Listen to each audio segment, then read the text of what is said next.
Kekuatan semangat, azam, cita-cita, ikhtiar tidak punya daya memecahkan benteng takdir. Manusia terhijab daripada memandang kepada takdir karena suasana sebab musabab. Ego seseorang menjadi alat sebab musabab yang paling kuat menghijab pandangan hati dari melihat kepada takdir. Keinginan, cita-cita, angan-angan, semangat, akal pikiran dan usaha menutupi hati dari melihat kepada kekuasaan, aturan dan urusan Tuhan. Hijab keegoan itu jika disimpulkan ia boleh dilihat sebagai hijab nafsu dan hijab akal. Nafsu yang melahirkan keinginan, cita-cita, angan-angan dan semangat. Akal menjadi tentara nafsu, menimbang, merancang dan mengadakan usaha dalam menjadikan apa yang dicetuskan oleh nafsu. Jika nafsu inginkan sesuatu yang baik, akal bergerak kepada kebaikan itu. Jika nafsu inginkan sesuatu yang buruk, akal itu juga yang bergerak kepada keburukan. Dalam banyak perkara akal tunduk kepada arahan nafsu, bukan menjadi penasihat nafsu. Oleh sebab itulah di dalam menundukkan nafsu tidak boleh meminta pertolongan akal.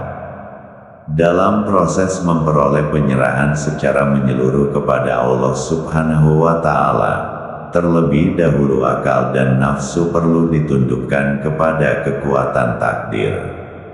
Akal mesti mengakui kelemahannya di dalam membuka simpulan takdir. Nafsu mesti menerima hakikat kelemahan akal dalam perkara tersebut dan ikut tunduk bersama-samanya.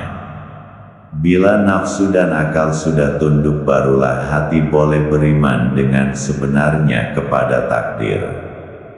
Beriman kepada takdir seharusnya melahirkan penyerahan secara berpengetahuan, bukan menyerah kepada kejahilan. Orang yang jahil tentang hukum dan perjalanan takdir tidak dapat berserah diri dengan sebenarnya kepada Allah Subhanahu wa Ta'ala, karena di sebalik kejahilannya itulah nafsu akan menggunakan akal untuk menimbulkan keraguan terhadap Allah Subhanahu wa Ta'ala. Rohani orang yang jahil dengan hakikat takdir itu masih terikat dengan sifat-sifat kemanusiaan biasa. Dia masih melihat bahwa makhluk boleh mendatangkan kesan kepada kehidupannya. Tindakan orang lain dan kejadian-kejadian sering mengacau jiwanya. Keadaan yang demikian menyebabkan dia tidak dapat bertahan untuk terus berserah diri kepada Tuhan. Sekiranya dia memahami tentang hukum dan peraturan Tuhan dalam perkara takdir, tentu dia dapat bertahan dengan iman. Hadis menceritakan tentang takdir. Seorang lelaki bertanya kepada Rasulullah Shallallahu Alaihi Wasallam, "Wahai Rasulullah, apakah iman itu?" Jawab Rasulullah Shallallahu Alaihi Wasallam, "Engkau beriman kepada Allah, malaikat-malaikatnya, kitab-kitabnya, rasul-rasulnya dan hari kemudian. Juga engkau beriman dengan qadar baiknya, buruknya, manisnya dan pahitnya adalah dari Allah Subhanahu wa Ta'ala." Maksud hadis, pandangan kita sering keliru dalam memandang kepada takdir yang berlaku. Kita dikelirukan oleh istilah-istilah yang biasa kita dengar. Kita cenderung untuk merasakan seolah-olah Allah Subhanahu wa Ta'ala hanya menentukan yang dasar saja, sementara yang halus-halus ditentukannya kemudian, yaitu seolah-olah dia melihat dan mengkaji perkara yang berbangkit, barulah dia membuat keputusan.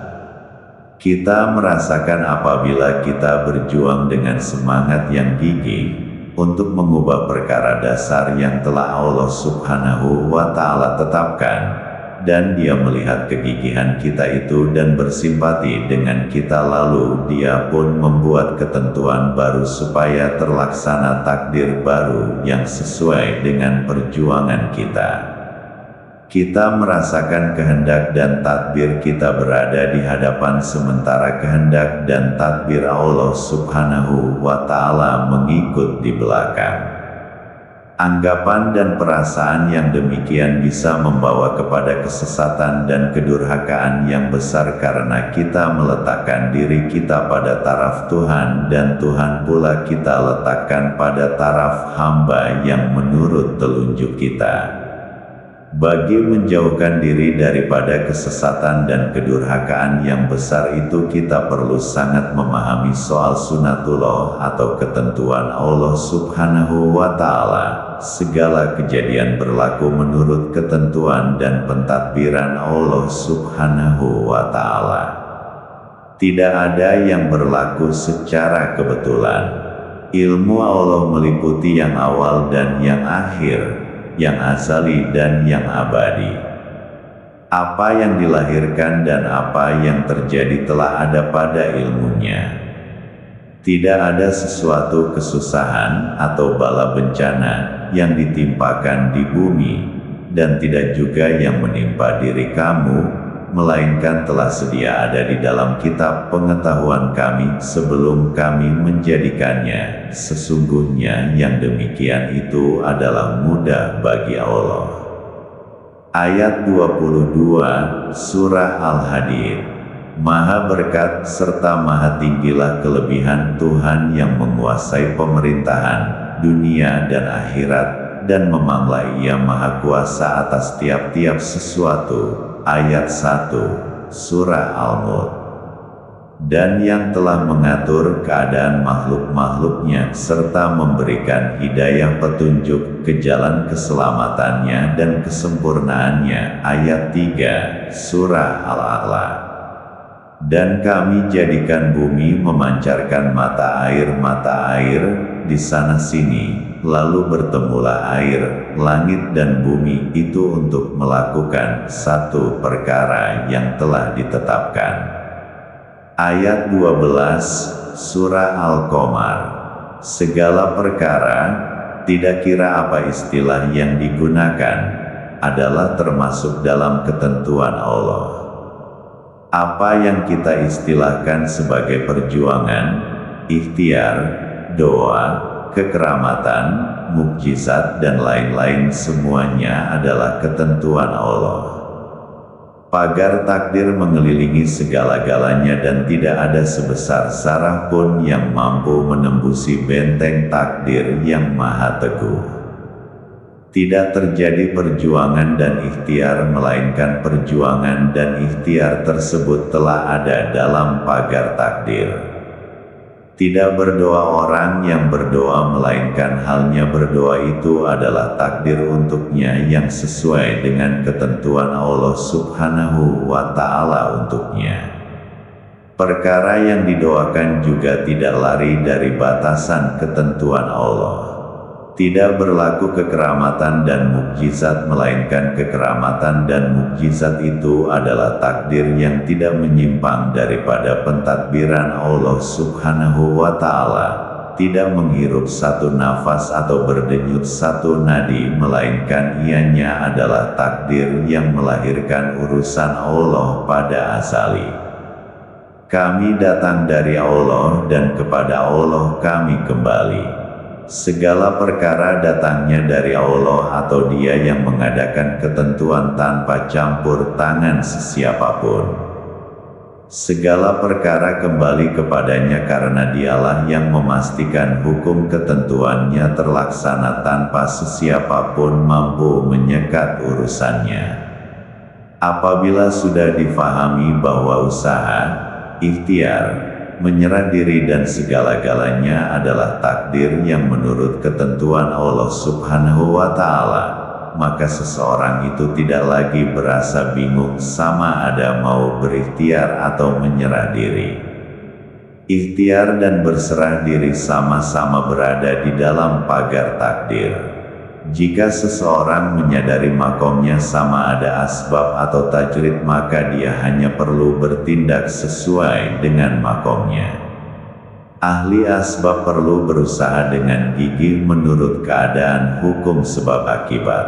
Apa saja hasil yang muncul dari usahanya diterimanya dengan senang hati karena dia tahu hasil itu juga adalah takdir yang ditadbir oleh Allah Subhanahu wa Ta'ala.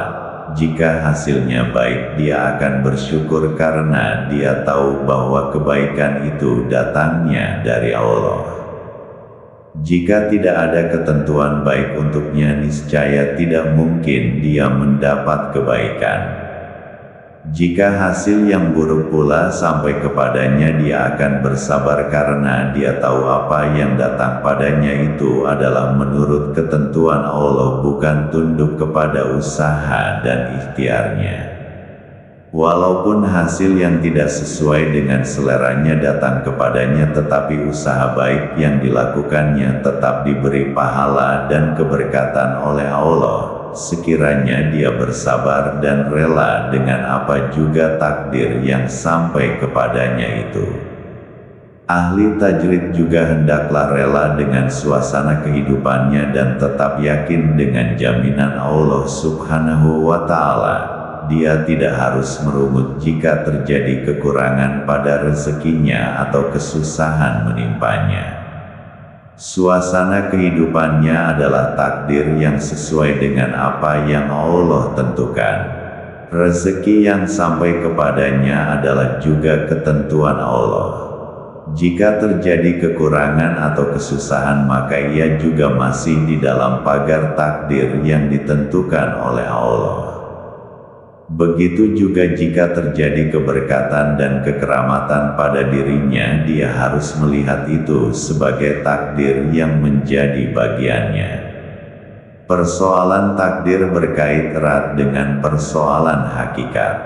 Hakikat membawa pandangan daripada yang banyak kepada yang satu. Perhatikan kepada sebiji benih kacang. Setelah ditanam, benih yang kecil itu akan tumbuh dengan sempurna, mengeluarkan beberapa banyak buah kacang. Buah kacang tersebut dijadikan pula benih untuk menumbuhkan kecambah kacang yang lain.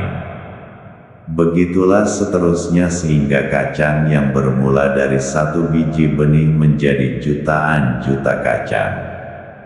Kacang yang sejuta tidak ada bedanya dengan kacang yang pertama. Benih kacang yang pertama itu bukan saja berkemampuan untuk menjadi sebatang pokok kacang, malah ia mampu mengeluarkan semua generasi kacang sehingga hari kiamat.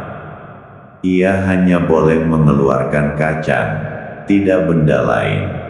Kajian akal boleh mengakui bahwa semua kacang mempunyai zat yang sama, yaitu zat kacang.